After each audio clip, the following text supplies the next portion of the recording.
اعلیٰ حضرت رحمت اللہ تعالی علیہ سرکار آپ کی ساری شاعری کا مطالعہ کر لیا جائے،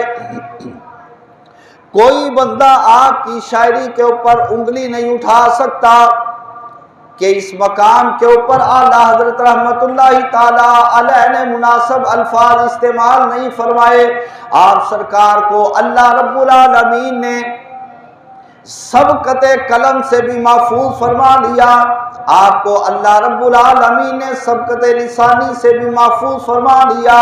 اعلیٰ حضرت رحمت اللہ تعالی علیہ آپ سرکار کا طریقہ کار یہ تھا کہ نبی پاک صلی اللہ علیہ وسلم کی سنت مبارکہ کے حوالے سے ہر سنت کے اوپر عمل کرنے والے تھے، اور جب عید قربانی کا موقع آ جاتا سبھی لوگ قربانی کا بندوبست بھی کیا کرتے تھے۔ امام اہل سنت آپ سرکار بھی بندوبست قربانی کا کیا کرتے تھے۔ آپ اپنے گھر کے اندر قربانی کے لیے 3 جانور لایا کرتے تھے، ایک جانور اپنی طرف سے قربانی کیا کرتے تھے اور دوسرا جانور آپ نبی پاک صلی اللہ تعالی علیہ وآلہ وسلم کی طرف سے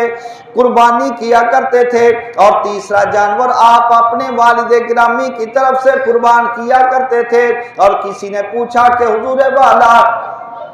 الگ سے نبی پاک علیہ السلام کے لیے ایک جانور جو آپ لاتے ہیں اسی کے اندر آپ یہ نیت کر دیا کریں یہ جانور میرے والد کی طرف سے بھی ہے، آقا دو جہاں کی طرف سے بھی ہے۔ آپ نے آگے سے جواب دیتے ہوئے ارشاد فرمایا وہ امام الانبیاء، وہ خاتم الانبیاء، وہ خاتم النبیین، وہ رحمت للعالمین، جو ساری زندگی جا جا کر غاروں کے اندر ہم گناہگاروں کے لیے مغفرت کی دعا کرتے چلے گئے، ساری زندگی کبھی گھر کے اندر مصلی کے اوپر کھڑے ہو کر ساری رات ہماری مغفرت کے لیے رو رو کر دعائیں کر کر کے گزار دیا کرتے تھے، اور کبھی غاروں کی تنہائیوں کے اندر جا کر ہمارے لیے مغفرت کی دعائیں کیا کرتے تھے۔ کیا اس محبوب کا اتنا حق بھی نہیں بنتا کہ احمد رضا ان کے لیے الگ سے ایک جانور خرید کر ان کی رضا حاصل کرنے کے لیے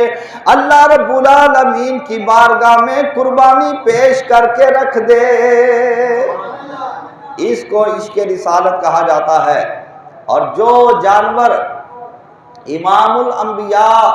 سرکار کی طرف سے قربانی کیا جاتا اس جانور کا گوشت عام لوگوں کے اندر تقسیم نہیں کرتے تھے، اس جانور کا سارا گوشت امام احمد رضا فقط سادات کرام جو سید زادے ہیں، جو امام الانبیاء کی اولاد چلی آ رہی ہے اور قیامت تک دنیا کے اندر رہے گی، حضور کے نام پر ذبح کیے ہوئے جانور کا گوشت اعلیٰ حضرت فقط حضور کی آل سید زادوں کے اندر ہی تقسیم کیا کرتے تھے۔ تو کسی نے پوچھا حضور اب یہ ایک اور سوال ہے کہ اس جانور کا گوشت آپ فقط سید زادوں میں کیوں پیش کرتے ہو، تقسیم کرتے ہو؟ آپ نے فرمایا جب قربانی جو ان کے نانا جان کے نام کی ہے تو پھر مناسب یہی ہے کہ یہ سارا گوشت انہی کی اولاد کے اندر تقسیم کیا جائے، اوروں کے لیے یہ 2 جانور ہے اس میں سے ان کو حصہ دوں گا۔ میری محبت یہ گوارا ہی نہیں کرتی کہ قربانی تو کروں امام الانبیاء کے نام کی اور اس کا گوشت آپ کی اولاد سے ہٹ کر کسی غیر سید زادے کے ہاتھ کے اندر تھما دوں۔ تو اعلیٰ حضرت کا یہ عشق رسالت ہے۔ آپ جب کبھی محفل کے اندر تبرک تقسیم ہوتا آپ کو پتہ چل جاتا فلاں سید زادہ ہے، آپ عام بندے کو جتنا تبرک پیش کرتے اس سے ڈبل سید زادے کو پیش کیا کرتے۔ اگر کوئی پوچھ لیتا حضور والا یہ کیسی تقسیم ہوئی، آپ فرماتے جتنا تجھے دینا تھا محفل کے اندر شریک ہونے کی حیثیت سے اتنا ان کو دیا، اس اعتبار سے کہ وہ محفل کے اندر تشریف فرما ہوئے، اور جو اس سے اتنا اضافی ان کے حوالے کیا وہ ان کی نسبت کا حیا اور ادب و احترام کرتے ہوئے ان کی خدمت میں احمد رضا دست بستہ ادب کے ساتھ پیش کر دیتا ہے۔